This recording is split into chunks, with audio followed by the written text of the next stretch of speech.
তখন মানে কাজী তালাকের ডিভোর্সের ইয়াটা লেখা পড়তেছিল, ওরে বলছিল যে তুমি সাথে সাথে পড়ো, পড়ার পরে সিগনেচার দিয়ে দিও। ও এত স্পষ্ট ভাষায় সাথে সাথে পড়ে সিগনেচার দিয়েছে, আমি আশ্চর্য হয়ে গেছি যে ও জানে যে আমি ওর জন্য ঠিক কতটুকু স্যাক্রিফাইস করছি, আর ও কিভাবে এটা করলো। তো যখন কাজী আমারে বললো যে তুমি এবার আমার সাথে সাথে বলে সিগনেচার করে দেবে, আমি কাজীর সাথে একটা ওয়ার্ড উচ্চারণ করতে পারি নাই। আমার মনে হইতেছিল যে আমার ভোকাল কর্ডটা অফ হয়ে গেছিল, আমি একটা ওয়ার্ড উচ্চারণ করতে পারি নাই।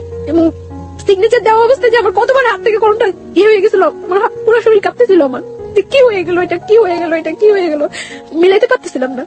ডিভোর্স হয়ে গেছে, আমরা চলে আসবো, মানে আমার ফ্যামিলি পার্সনটা বের হয়ে গেছে, আমি ওর সাথে কথা বলে বের হবো।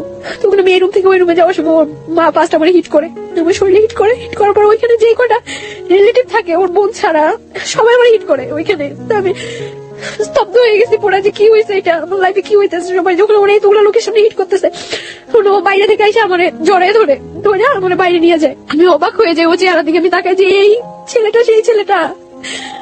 আমি পুরা হতবাক হয়ে যাই।